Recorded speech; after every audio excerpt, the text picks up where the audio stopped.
Hi guys, so today is day 5 of Contemporary-A-Thon and it is already almost 10 o'clock and I haven't filmed anything for today. I have just been really busy working, but I did read one book today and I asked you guys on my Instagram story to send me some questions that you wanted me to answer in this vlog, and I got a lot of questions, so we're gonna go through those. But first, I'm gonna tell you guys what I read. Oh, and also I'll let you guys know what I'm drinking. It is Peach Bellini Prosecco from Trader Joe's, and it is the greatest thing in the whole world. The closest Trader Joe's to me is an hour away, and I literally drive there specifically for this. The book I read today was probably my favorite thing that I've read so far during this readathon. It was An American Marriage by Tayari Jones, and this book was basically about this newlywed couple who have only been married for about a year and a half when one day her husband gets arrested for a crime that they both know he didn't commit. They were staying in a hotel or a motel, and a woman who was also staying in that hotel was raped by a black man,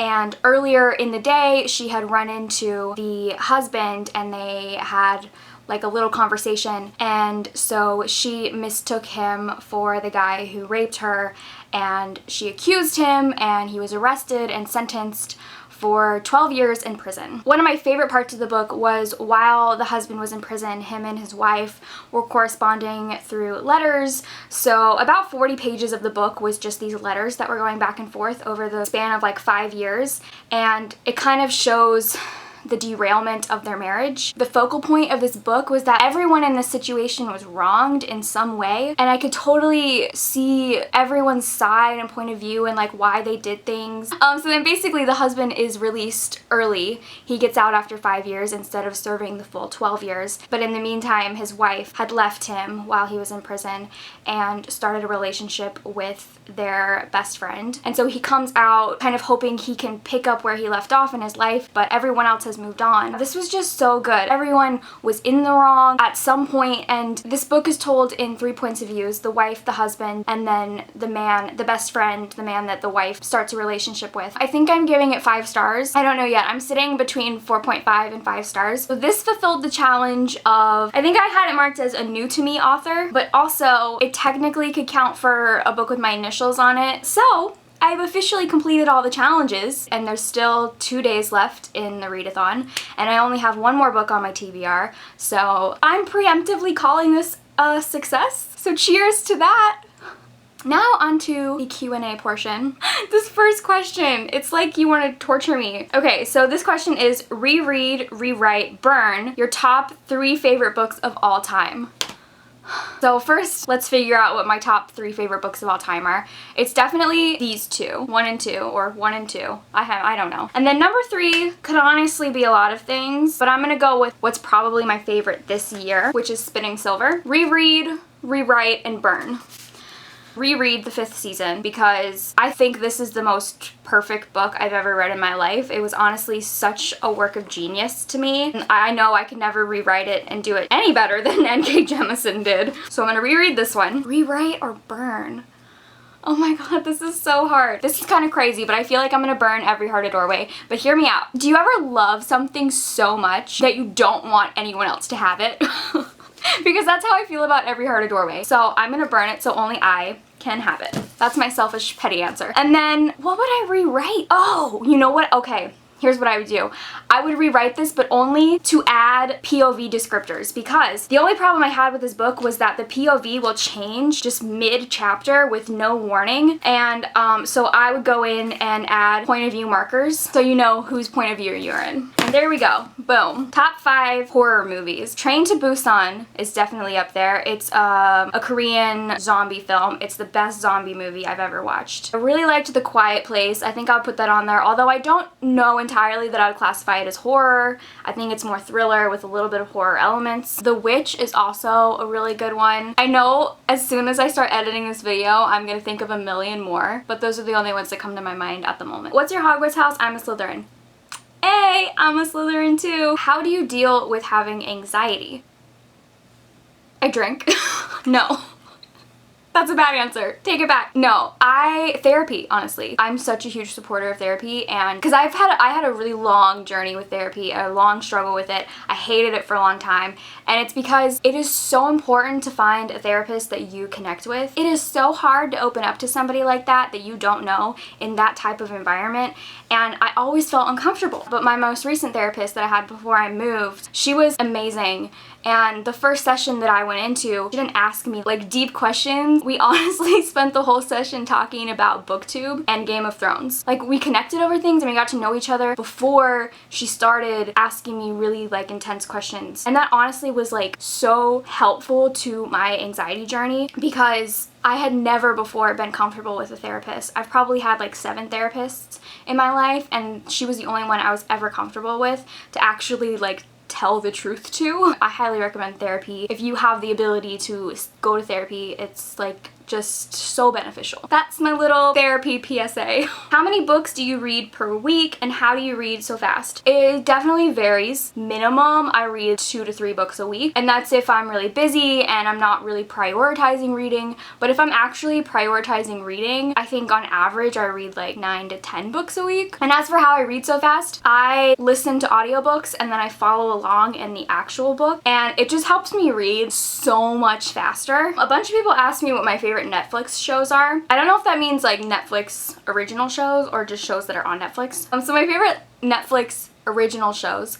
are Stranger Things, One Day at a Time. I can't even think of any other Netflix original shows. Which book would you like to see adapted into a film or a series? I think, ooh, I have it right here. It's a book I just read last week. Jade City by Fonda Lee. This book was so cinematic. The whole time I was reading it, I was just thinking that this would make an amazing movie. Also, kind of an easy answer. I feel like a lot of people would say this, but I would love to see Six of Crows be a show or a movie. The Seven Husbands of Evelyn Hugo, I think, would make an amazing movie. Into the Drowning Deep by Mira Grant would make the best horror movie. If that was made into a movie, it would be my favorite horror movie, unless they just totally ruined it. What is your favorite food and drink? Well, Dr. Pepper is my favorite non-alcoholic drink, and then my favorite alcoholic drink is pina coladas. And then my favorite food, my gut is telling me nachos. Maybe it's just because I'm craving nachos right now, but I'm gonna go with it. What are some adult books you recommend for someone trying to expand from YA? This is a great question. I'm actually going to do a video completely dedicated to this topic. But I definitely think Every Heart a Doorway series is great for transitioning. These books are adult, but they still follow kids and teens. I know a lot of people classify them as young adult, but they're actually adult. The Power would also be a good one. A couple of the point of views in this book are from teenage girls. I just recently read this, but Trail of Lightning by Rebecca Roanhorse follows this woman who is a monster slayer. It has a lot of Native American myths and legends in it. One of the relationships in this book really reminded me of Alina and the Darkling. Just saying. What are your favorite animated series to watch? Avatar: The Last Airbender, all-time favorite. I also just recently watched The Dragon Prince, and I really liked that. Although, like, I loved the plot and the characters and the art style, but the actual animation was a little bit off, and it kind of bothered me sometimes. What top 3 fictional characters would you be and why? I have this down 100% because I think I'm a combination of these 3 characters. Catherine from The Vampire Diaries is my ultimate queen. I freaking love her. She's badass. She takes what she wants. She's all about surviving. And then Sansa Stark. I relate to her a lot. She started out as this like very naive girl. She just wanted to live her like life and wear cute dresses and meet a boy. And then shit started happening to her and she started to realize that the world is fucked up and she became a freaking badass. More recently, Jude from The Cruel Prince. I love her so much. I think out of every YA book I've ever read, I related to her the most. All she wants to do is to be accepted by these fairies and to like join them and become a fairy. The amount of times I have watched shows or read books where some supernatural element is included and the main character is like, I just want to be human. I don't relate to that because if I had the option to be something like greater than human, I would take it. That's my answer. What are your favorite character relationships? I really like the relationship between the main characters of this series It is like super slow burn. They're basically both scientists and they're solving different murder cases together. And they just have like a love-hate type of relationship. And it's so slow burn, but like watching it blossom, it's just so cute. I love it. Favorite FF contemporary romance. FF stands for female female. Now you know. Definitely Everything Leads to You by Nina LaCour. This is so great. I would love to see this made into a Netflix movie or a movie. Can this be the next teen adaptation? That would be great. I would love a nice fluffy female teen romance. I think that's all the questions. Thank you everyone who sent me a question. Oh my god, I think I'm gonna hate myself editing this. That's it for today's video. Sorry this wasn't more, but I hope you still enjoyed it. Thank you guys for watching and I will see you hopefully in tomorrow's video.